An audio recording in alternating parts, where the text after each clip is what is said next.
자, 안녕하세요. 불교 역사, 그다음에 불교 문화와 관련해서 가장 재미있고 흥미로운 이야기들이 가득한 부다로드에 오신 것을 환영합니다.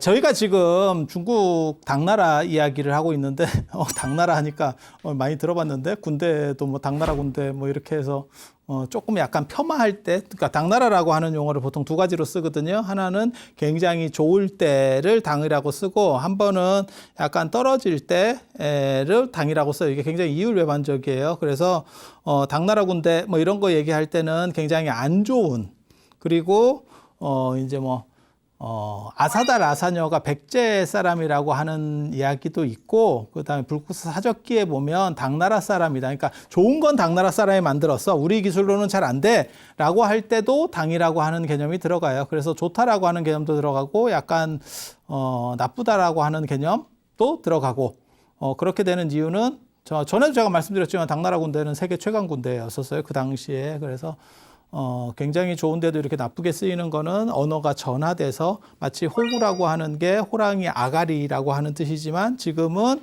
호구 하면 약간 이렇게 얼빙한, 그래서 바가지 쓰는 뭐 이런 식으로다가 전화되는 것처럼, 그래서 당이라고 하는 게 있고, 지금까지 당나라 문화로 여러분 주변에 남아있는 거는 유일하게 당면, 당나라 면이라고 당면이에요.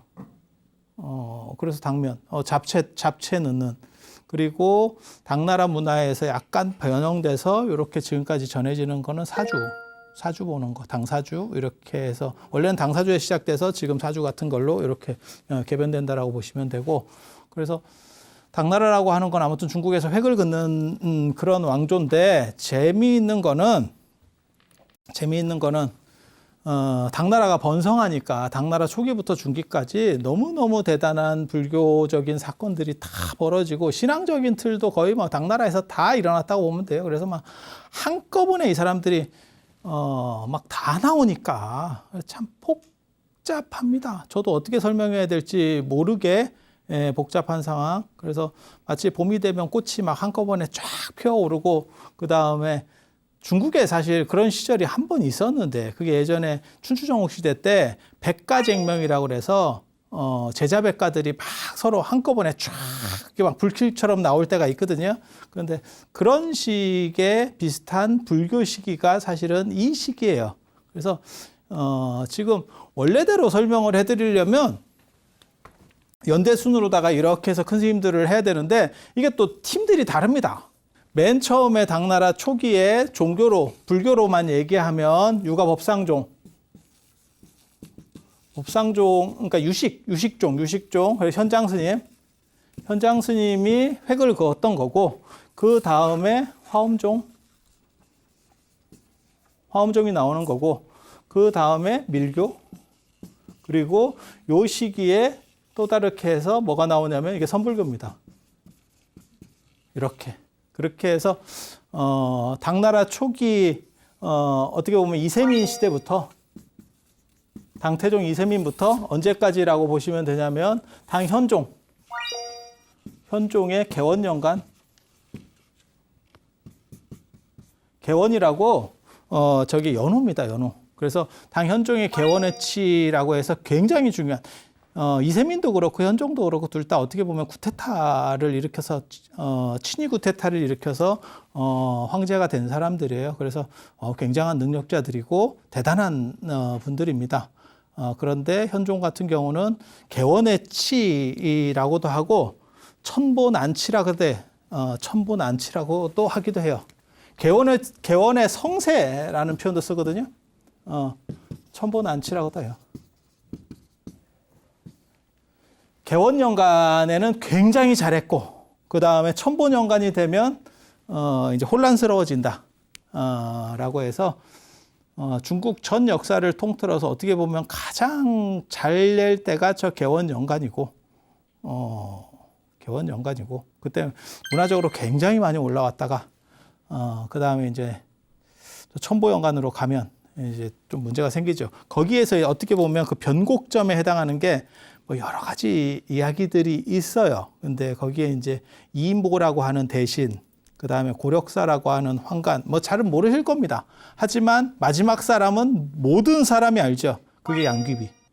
35살 연하였었던, 그리고 요즘으로 말하면 진짜 그거 유튜브 각인데, 원래 며느리였잖아. 또 며느리. 또 뭐, 그렇잖아, 이게.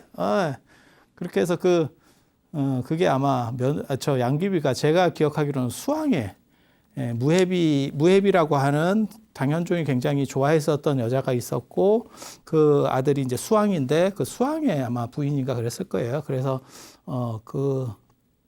어떻게 보면 그 여자를 이렇게 하는 바람에 수왕도 태자 쪽에서 이제 날아가고 그쪽 좀 태자를 하려고 굉장히 노력을 했었던 세력인데 뭐 그런 복잡한 기간이 있습니다. 그런 정도 생각하시면 되고 그래서 이세민에서 현종까지 오는데 황제들이 누가 있냐면 뭐 아시다시피 당 고종 이치, 당 고조 이연, 그 다음에 당 태종 이세민, 당 고종 이치, 그 다음에 여기서 이제 측천무가 있는 거죠. 측천무 시절에 이제 측천무가 권력을 장악했을 때 누가 있냐면 중종, 불광왕 중종, 그 다음에 예종. 이 예종 아들이 현종이에요. 그리고 측천무가 한 15년 여기서 이제 주나라라고 하는 나라를 건국을 하고 당나라를 끊고 주나라를 해서 한 15년 정도 해먹고 그 다음에 자기 아들이 다시 들어옵니다. 그때 이제 아들을 드릴 거냐 안 그러면 무씨를 넣을 거냐. 그러니까 내 아들을 넣는 게 낫느냐. 그 고민을 했다 하는 거죠. 안 그러면 자기 혈족. 그러니까는 측천무가 무측천이거든요. 그러니까 이제 무씨 집안, 우리 집안 혈족을 넣는 게 타당하냐? 안 그러면 남편 혈족을 넣는 게 낫느냐? 라고 했을 때 그때 그 유명한 적인걸이 나오는 거죠. 영화나 이런 데서 많이 나오는 적인걸이라고 하는 사람이 나타나는 거죠. 중국에 어떻게 보면 암행어사 같은 사람이 적인걸이거든요. 암행어사 박문수 비슷한. 그래서 영화도 많습니다. 그 양반이 뭐 사건 해결하고 어떻게 그 사람이 나와서 하는 얘기가 뭐였냐면 자식이 어머니 제사 지내준다는 말은 들어봤어도, 조카가 제사 지내준다. 이런 얘기는 난 못 들어본 것 같다. 이런 얘기를 해요. 그래서 부계시족제로, 그러니까 부계혈족으로 올리는 게 맞지 않느냐. 그렇게 해서 다시, 이현이 복귀를, 중종, 불광왕 이현이 복귀를 하게 되고, 그 다음에 이 양반이 또 죽습니다. 또 여기 또 복잡한 사연이 또 있어. 되자마자 이 중종이 복귀했는데, 그 또 유황우라고 있어요. 중종 마누라인데 저 양반이 측천무를 보고 큰 깨달음을 얻었대. 큰 깨달음을 나도 되는 거 아니야? 나도 되는 거 아니야? 이렇게 해서 이렇게 좀 이렇게 하려고 해서 뭐 남편을 뭐 독사했다 뭐 이런 얘기가 있어요. 그렇게 해서 이제 권력을 이렇게 장악하려고 했는데 그때 예종이 들어오고 정확하게 말하면 이 현종이 쿠데타를 일으켜요. 쿠데타를 일으켜서 그 유황우 세력을 제거해버리고 자기가 들어가면 좀 문제가 되니까 현종이 직접 들어가면 문제가 되니까 아버지를 올리고 아버지를 복위시켜버리고 자기는 이제 황태자가 되는 거죠. 황태자가 되고 그리고 얼마 있다가 그냥 아버지 이제 좀 쉬시고 좀 그만하시고 그렇게 해서 자기가 황제가 돼서 현종으로 계속 합니다. 정치도 잘하고 뭐 저런 어떻게 보면 쿠데타 세력들이 정치를 잘해요. 그러니까 조선으로 얘기하면 딱 그런 사람이죠. 세조 같은 사람들. 그런 계열이 어떻게 보면 정치를 잘하고 제가 얘기하잖아요. 중종, 그 다음에 저 누구야? 광해군 뒤에 인조. 야, 인조는 더 심해요. 인조는 막 완전히 좀 약간 선조, 인조 뭐 이런 분들은 환자입니다. 그건 정상적인 판단으로 잘 안 되는 분들입니다. 일반인들의 이 사고방식을 좀 넘어서는 분들이기 때문에 그래서 뭐 그런 게 있어요. 그래서 자기가 반정을 친히 일으킨 사람들은 다 정치를 잘해요. 그래서 현종도 굉장히 잘했고, 그런데 이제 나중에 너무 잘해서 망했다니까. 너무 잘해서, 너무 다 잘 되니까. 그리고 이제 나이 먹고, 예스맨들만 주변에 쫙 있고 판단이 흐려지는 거죠. 그리고 뭐든 벌리면 다 잘 될 줄 알았지. 마치 우리나라 IMF 맞기 전에 대기업들처럼 막 그냥 이거 벌려도 되고 벌려도 되는 줄 알았지. 그랬더니 알고 보니까 리만 사태 같은 게 터진 거지. 그래서 한 방에 넘어가는 거예요. 그게 이제 알록산의 난 이렇게 해서 거기까지가 어떻게 보면 이 당나라가 전성기 끝이라고 보시면 돼요. 그러니까 이 알록산의 난이 안사의 난이라고 하는데 알록산 밑에 쪼리 사사명이라고 하는 그런 게 있어요. 그래서 저 두 사람이 이제 맞춰서 해서 근데 보통 이제 알록산이 중요한 사람이기 때문에 알록산의 난이라고도 하고 안사의 난이라고도 하고 알록산과 사사명의 난이라고도 하고 뭐 이렇게 다 똑같은 얘기예요. 결국은 그런데 저걸 기점으로 해서 그 뒤부터는 이렇게 골로 갑니다. 그러니까 조선으로 얘기하면 뭐하고 똑같은 거냐면 임진왜란 병자호란을 기점으로 해서 조선 전기, 조선 후기 이렇게 나누거든요. 그런데 조선은 그나마 다행인 게 영조정조라고 하는 어떻게 보면 약간 이렇게 띄울 수 있는 분이 그게 성공은 못했지만 다시 회복되는 거 아니야? 라고 하는 그런 정도의 시기가 있었는데 당나라는 그것도 없습니다. 저 뒤부터는 그냥 이렇게 계속 가다가 경기 끝. 이렇게 간다라고 보시면 돼요. 그래서 이 안사의 난 전까지가 어떻게 보면 가장 좋았던 시절이에요. 그 좋았던 시절에 불교 이제 고승들이 다 나오게 되는 거죠. 그리고 이게 한 명들이 아니라는 거예요. 이게 지금 다 한 명들이 아니죠. 여기에도 팀들이 있고 여기에도 팀이 있고 여기에도 팀이 있고 그래서 이게 몇 대를 내려가거든요. 그러니까 화엄종 하면 초조두순, 2조 지엄, 그 다음에 3조 법장, 4조 진관, 오늘 진관 나오겠네. 청장 진관. 그 다음에 5조 종밀까지 이렇게 나오는 거고 선종도 마찬가지죠. 해능 스님까지 나오는 거잖아요. 그래서 달마해가 승찬, 그 다음에 도신홍인, 그 다음 6조 해능까지. 그러다 보니까 이게 연대가 제법 깁니다. 그래서 연대순으로만 얘기하면 섞어서 얘기를 해야 되고 근데 이제 헷갈리니까 약간 팀으로도 얘기를 하고 이렇게 조율을 하는 거예요. 그리고 또 뭐가 있냐면 이때 사상적으로도 신앙적으로도 되게 재밌었어요. 신앙적으로도 가장 먼저 중국에서 어떻게 보면 먹혔던 신앙은 관세음보살 관음신앙이었고 그 다음에 법상종 미륵신앙 그리고 700년대 600년대 말에서 690년에서 710년 사이에 이제 떡상하기 시작하는 게 지장보살, 지장신앙. 그리고 요 미륵신앙하고 거의 비슷한 시기쯤에 완전히 어떻게 보면 요보다 약간 빠를 수도 있고 당태종 정도 그때 장안과 낙양을 이렇게 강력하게 한번 충격을 줬었던 게 문수신앙. 그리고 이 뒤로 가면 이제 밀교하고 선불교가 나와요. 그래서 선불교라고 하는 거는 사실은 저런 보살신앙하고도 다르거든요. 자기 어떻게 보면 깨달음을 추구하는 자기 마음을 밝혀서 깨달음을 추구하는 거기 때문에 관점이 완전히 또 논점이 좀 약간 달라집니다. 그래서 저런 신앙들은 있지만 그렇게까지 이제 저건 이제 깔고 가는 거고 지금 조계종 생각하시면 되죠. 뭐 관음신앙도 있고 지장신앙도 있고 미륵신앙이나 사실 문수신앙은 생각보다는 많이 죽었죠. 그냥 생각해 보면. 그런데 이런 신앙들과 더불어서 선이라고 하는 게 함께 가는 거죠. 함께 간다라고 보시면 돼요. 그래서 그런 정도 생각하시면 돼요. 그래서 저런 신앙들이 한번 크게 일어났었다. 크게 떨치고 일어났었다. 이런 정도 생각을 하시면 됩니다. 그래서 관음신앙은 뭐 계속 먹어주는 이건 현세신앙입니다. 현세신앙. 현세신앙이 뭐냐면 살았을 때 내가 어떻게 될 거냐. 그리고 요게 이제 관음신앙이 이제 좋은 점 중에 하나는 뭐냐면 요게 아미타 부처님하고 결합될 수 있는 속성이 있어서 아미타부라고 결합되면 요게 이제 극락에 죽어서 극락에 간다라고 하는 내세신앙으로 연결이 돼요. 전에도 제가 말씀드렸지만 극락은 죽은 뒤에 가는 세계가 아니고 살았을 때 가는 세계예요. 단 너무 멀어서 그쪽으로 한번 윤회해서 간다라고 하는 그런 개념이라고 보시면 돼요. 그러니까 살아서 거기로 도달할 수는 없고 내가 예를 들어서 뭐 이 지구 말고도 다른 별이 있어. 다른 별이 굉장히 좋은 뭐 SF에 나오는 것처럼 그런 영화나 이런 것처럼 굉장히 잘 사는 어떤 별이 있어. 그러면 그걸 우리가 알게 된 거야. 망원경 같은 걸로 해서 뭘 알게 된 거야. 그렇다면 빛으로, 광속으로 뭐 예를 들어서 뭐 몇 년을 가야 된대. 그러면 지금 기술로는 갈 수가 없어. 근데 그거를 인지하고 있다라고 가정을 하면 내가 죽어서 저쪽에 다시 태어났으면 좋겠다. 그게 극락이라고 보시면 돼요. 그러니까 사후 세계는 아닙니다. 사후 세계는 아닙니다. 그래서 이렇게 연결이 되면 이 두 개가 같이 묶이면 이게 강력해지죠. 살았을 때는 여기, 그 다음에 죽었을 때는 여기.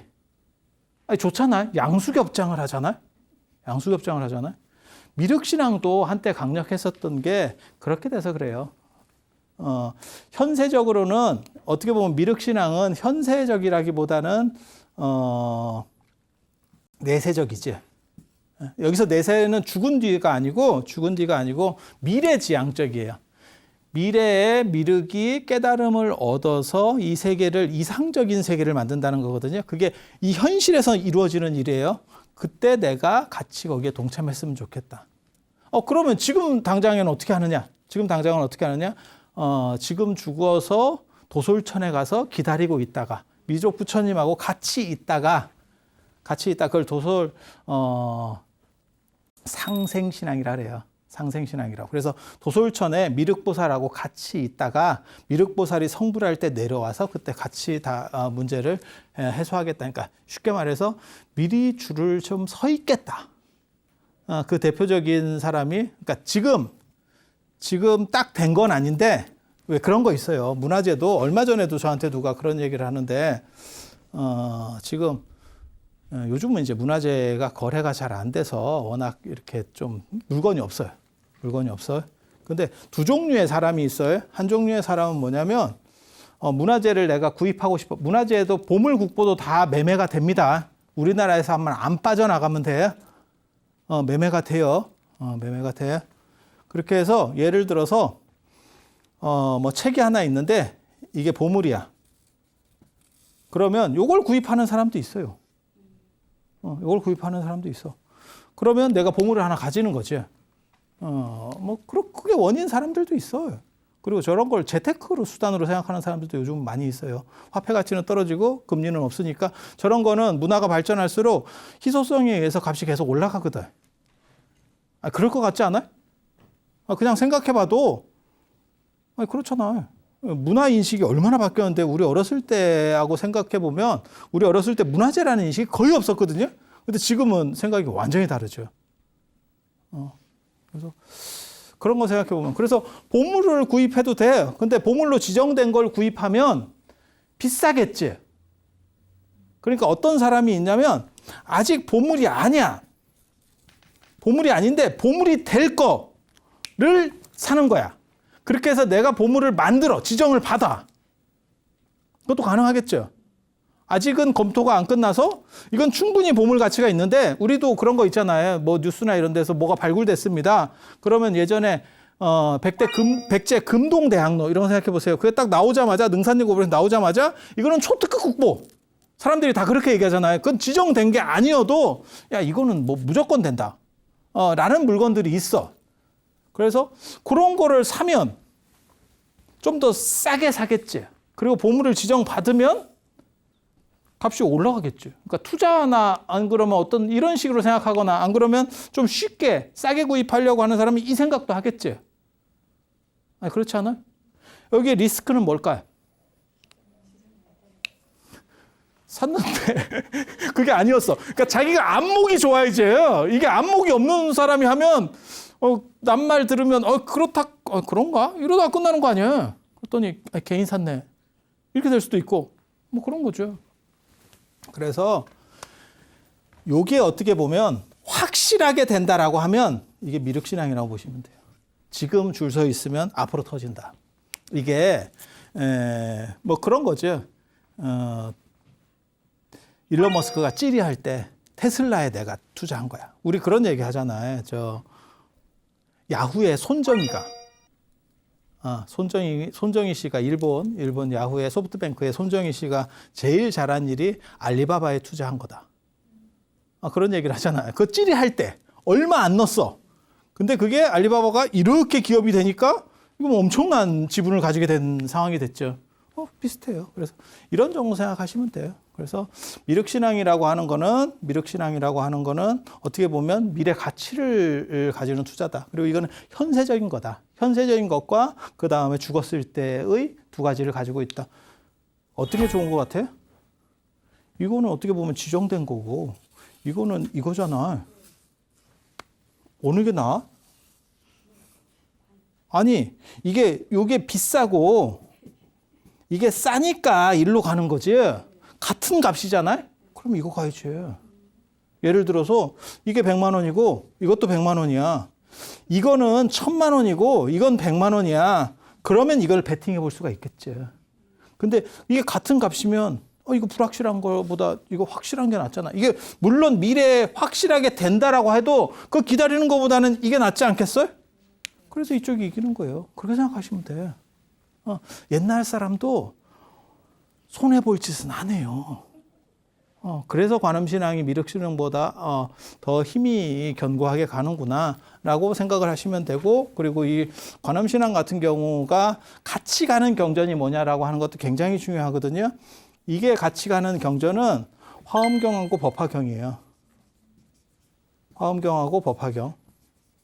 법화경 안쪽에 보면 관세음보살 보문품이 있고, 화엄경 안에 보면 입법계품에서 선제동자가 이렇게 들어갈 때, 그때 이제 그게 수월관음도의 배경이 되는 거거든요. 그래서 경전 자체도 훨씬 좋은 걸 가지고 있죠. 미륵은 미륵삼부경이라 그래서 미륵하생경, 미륵상생경, 미륵성불경 이런 걸로 갖고 하는데, 여러분이 지금 저한테 이렇게 들어봐도 그런 경전이 있었어요 라고 할 정도로 인지도가 떨어지니까, 그러니까 좋은 데 타고 있어야 되거든요. 그래서 이쪽이 이기게 된다 라고 하는 정도 기본적으로 이해하시고, 그 다음에 거기에 도전장을 내미는 또 다른 그룹, 그게 문수신앙과 지장신앙입니다.